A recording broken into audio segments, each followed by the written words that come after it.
All right, what's up YouTube? Jesse King, Air Force recruiter. And in this video, I want to talk about aptitude contracts in the Air Force. There seems to be a lot of concern, and I totally understand it. I get the concern there, but I'm hoping that after this video, you'll be able to understand what it is and what you are, what your opportunities are in it, and you just kind of you got a better grasp. You feel better after this video. So. With an aptitude contract in the Air Force, people also call them open contracts. Recruiters, who we are, we do not like calling them open contracts. The term open contract comes from a stigma from like 20 years ago and also from the other branches. So what an aptitude contract is, and it's the Air Force is fixed to an open contract. Actually, we don't like using that term. It's okay. I'll probably make it the title of this video because it's going to help people find the answers. So an Air Force open contract, aptitude contract. An aptitude contract, you can only have 4. There's not one that's just like there's no actual open contract. The Air Force doesn't have one that says like you'll take any job at any time. The Air Force is fixed to this, is giving you what's called an aptitude contract. So every job in the enlisted world, joining the Air Force comes in 4 categories. It's mechanical, administrative, general, and electrical. I call it the MAGE. Some people will rearrange it and call it the GAME, G-A-M-E. One more time: mechanical, administrative, general, and electrical. So when you get an aptitude contract, you are guaranteed a job in one of those 4 categories.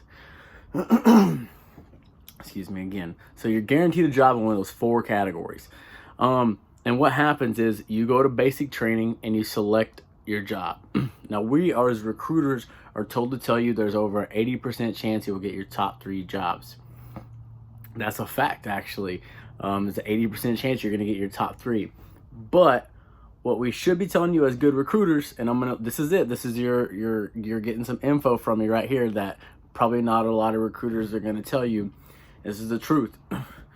You are getting one of your top 3 jobs that are available from the Air Force right then and there. So yes, there's an opportunity or the possibility, if you're really shooting for tactical aircraft maintenance and you get down to basic training, which is probably not possible. That's always available. That's why I'm using it for an example. And it wasn't available, you won't be able to get it. It's what's available at that time. Now, let me make you feel better about this and explain to you where these jobs are coming from. How do you know what's you're gonna know exactly what's on your list. How do you know what's available to you? So let's start from the beginning. Before you leave basic training, a good recruiter should give you your list of qualifying jobs. If you're going in on an aptitude contract, that is. This should give you your list of qualifying jobs.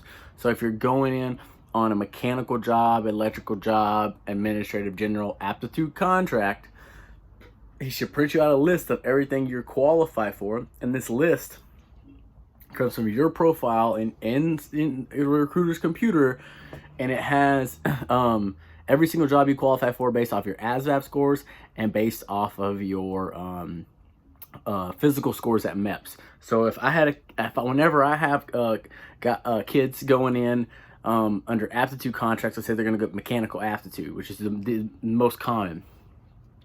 Before they leave, weeks out, I'll print out what's called their Q list, the list of jobs they're available to, and then I'll highlight, it'll have off to the left M, A, G, and E. It'll show you every single job you qualify for mechanic-wise.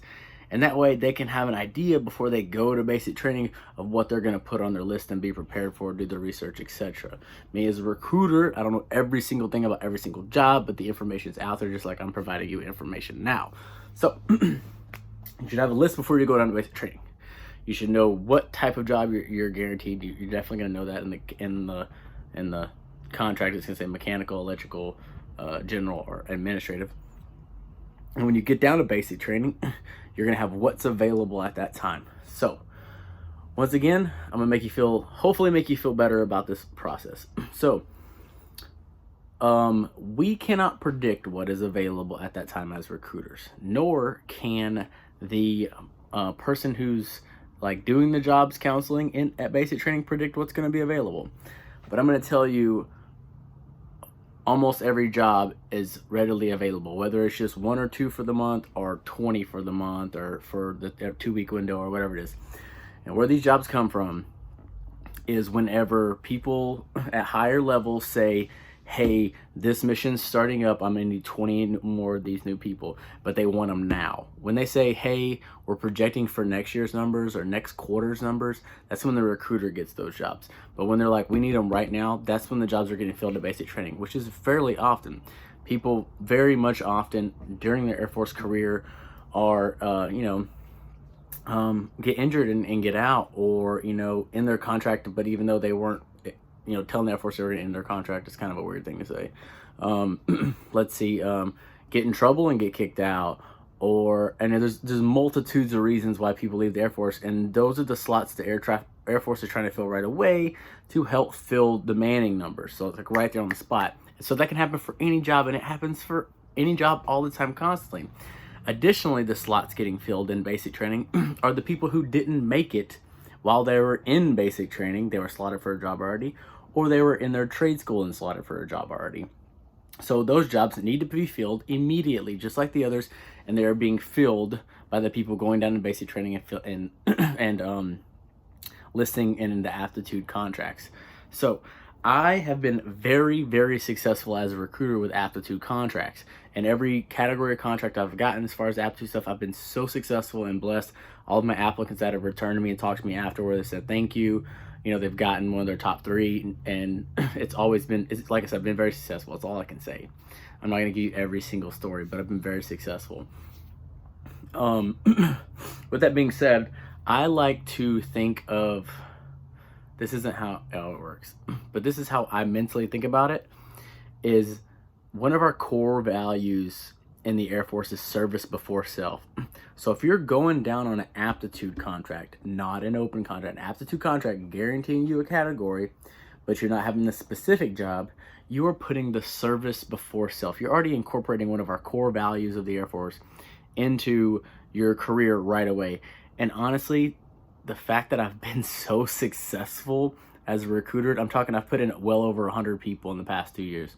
The fact that I've been so successful makes me think that the Air Force almost uses aptitude contracts as a reward system. Now, in future videos, I'm going to break down the little hints, tips, and stuff I can give you for each aptitude contract. But just for this video, I wanted to give you a little bit of insight for what the aptitude contracts are for the Air Force and why we don't like common open contracts. I'll tell you this, there's a lot of people who talk about them on the internet, and I'm just another one. But the difference between me and them is that I am a recruiter, and these people only get the negative information they receive, or only get the information they receive at their level. So if someone is, security forces in the Air Force, which is a great job, by the way, in my opinion, and they're giving you information about how it's going to work, how you're going to get job selected and stuff. They've been through the process as an applicant, just like I went through the process as an applicant. I went in on a mechanical aptitude contract myself, and I got my #1 job pick, which was fuels. That was all intentional. I got number one. But somebody giving you advice, be very, take it with a grain of salt, I would say. The person that you need to trust and understand is your recruiter. The reason that being is because the Air Force constantly changes. Its needs are constantly different. And the only person that's going to be getting fed information about how the job counseling and opportunities are changing is your recruiter. That person who was in 5 years ago or is in now and is I don't know, whatever they're doing, is fuels like me, but not a recruiter before, doesn't know what's readily going on in the recruiting world. This is a totally different animal. So please, I hope I've given you the ability to understand an aptitude contract a little bit and reiterated a little bit that you should be listening to your recruiter, or at least coming to me to this page, and I'll do my best to answer your questions too. That's what I'm here for. Hopefully I'm here to help people and help you guys get through the process. Please like, follow, share, subscribe, all that stuff. Jesse King, recruiter. Have a great Air Force day.